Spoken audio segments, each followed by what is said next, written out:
What's up, everybody? This is Colin from Holistic Heritage Homestead. I hope you're all well.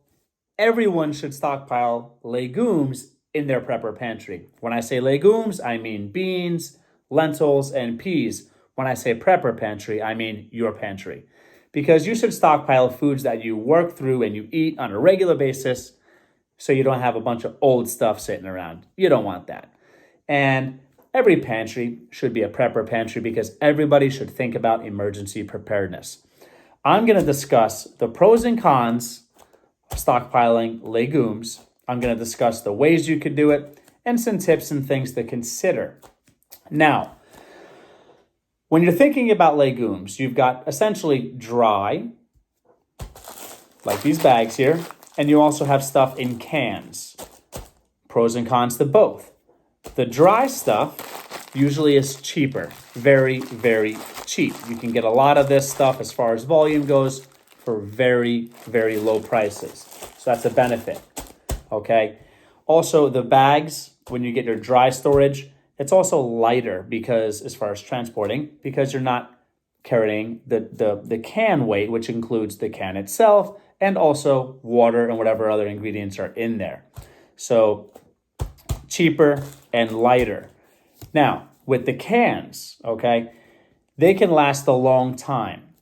These can last for maybe 10, maybe 15, maybe 20 years. It really depends on who you ask, what science you research, but I will say things in cans can last way past their expiration dates. Do your research on that. Now, the stuff in the bags can last a long time, up to 10 years if they're stored in dry and cool conditions. You're better off transferring these to Mylar bags, adding oxygen absorbers, putting them in 5-gallon buckets, and just putting them in a better container in a better storage situation. But they can last up to 10 years in dry, cool conditions. The cans, I would say that they can last longer than that, as is. But if you take these and you add them to a Mylar bag or something, you're talking about 20, 30 years. The best way to store them is in number 10 cans. That's one of the best ways to store them for 20, 30 years and more. Now, the stuff in the cans, one of the pros is that sometimes they come with water, depending on the situation, on the emergency scenario. You want that water. That water and salt that it might come with is beneficial, obviously. And also the stuff in the cans, when you're talking about mixed things like these Bush's baked beans here, you're talking about flavor value. It already comes ready to go. A con about the dry stuff is that you're going to have to soak a lot of these and cook them to prepare them. Now, in an emergency situation, in survival situations, whether you're in a bug out situation, you're bugging in, whether it's just a few days, weeks, months, or years, whatever it is, water might be scarce. So you're going to have to consider that. I recommend having both canned stuff and dry storage legumes. The water, you're going to have to soak your beans, your navy beans, your kidney beans, your black beans. You're going to have to soak them. And that's water use right there. And essentially, you're going to be preparing them to make them edible and to make them enjoyable and also to leach out the anti-nutrients. Beans and legumes in general have anti-nutrients. They slow down or they make digestion more difficult, and they also stop the absorption of certain nutrients. So that's something to consider as well. And also in a survival scenario, you're going to think about energy. You don't want to have energy. You don't want to use your energy to cook things. Well, these Bush's baked beans, the other canned beans, they might not be good cold, but you could open them as is and they're ready to eat. So that's a benefit on the side of the canned beans and canned peas and that stuff. So pros and cons. Now, overall, I'm going to recommend animal proteins and animal fats before these things. But you want variety for nutritional variety, and you're also going to want variety to prevent food fatigue. Now, food fatigue can and you might get bored of food within a few days. You're not going to want rice, beans, and beef every day for even a week. You're going to be miserable, and you'll want to eat less, which is not good because in survival scenarios, you're going to want to make sure you're getting enough calories to be healthy and well and capable to do whatever you might have to do. So a little tip for you, lentils, which are some of my favorites, they're delicious and nutritious, and green peas, these do not have to be soaked in order to cook.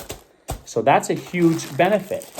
These are ready to be cooked. So they're still going to need energy, okay? But as far as water, you're not going to have to soak them and get rid of that water, then use new water to cook them or whatever. No soaking. And it's also a benefit of time. They're quick. They're fast, much faster than having to soak kidney beans, for example, which you might have to soak them for many hours, or you could boil them for like 2 hours. Boil them for a few minutes and let them soak for a few hours after that. And you could speed the process up by boiling them for a few minutes first. But either way, that's water, that's time, that's energy. Not very good as far as that for the dried stuff. So you want to keep that in mind. I like legumes because, again, your peas, your beans, and your lentils, because they're versatile. You can cook them so many different ways. They're great in different meals, and they're nutritious. They do carry some protein.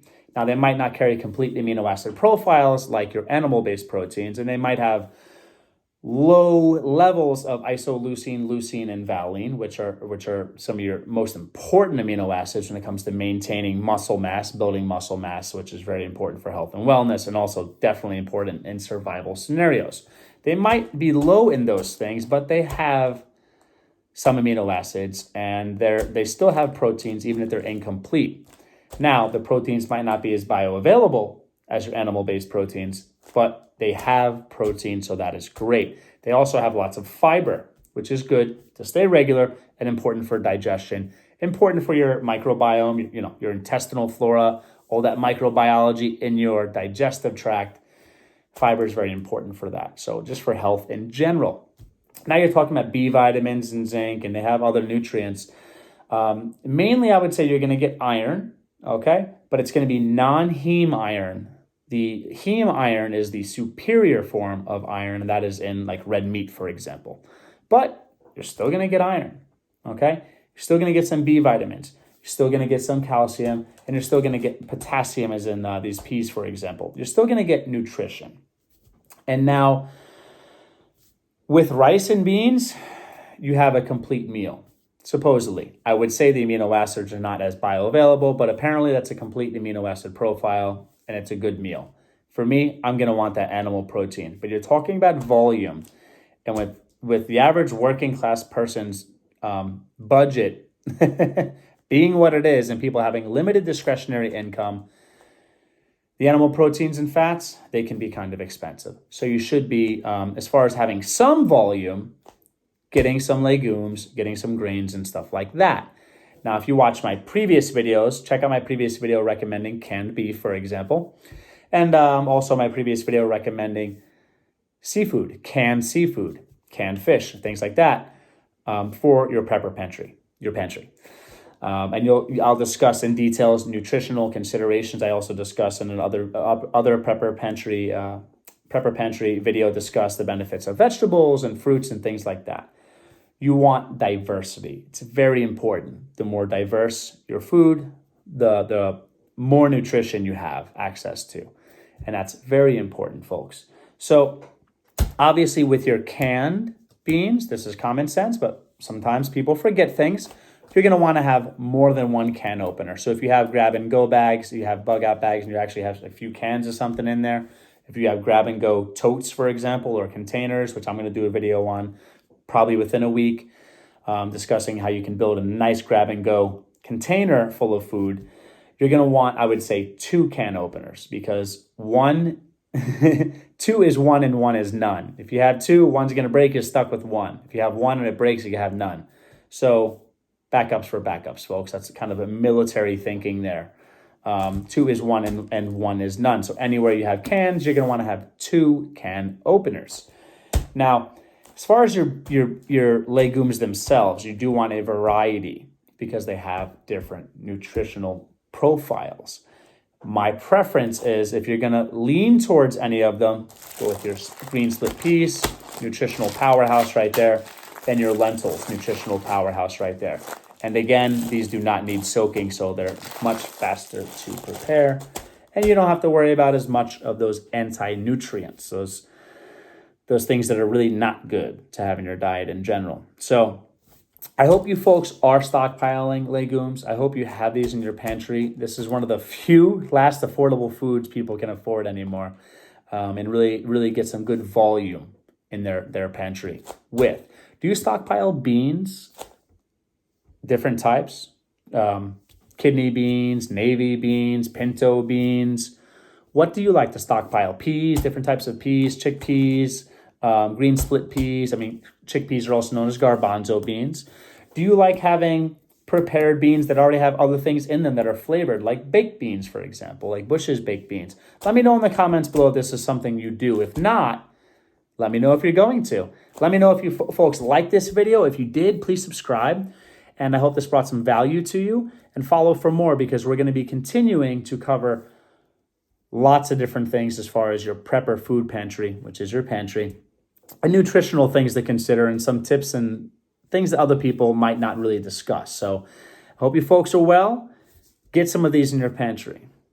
Take care.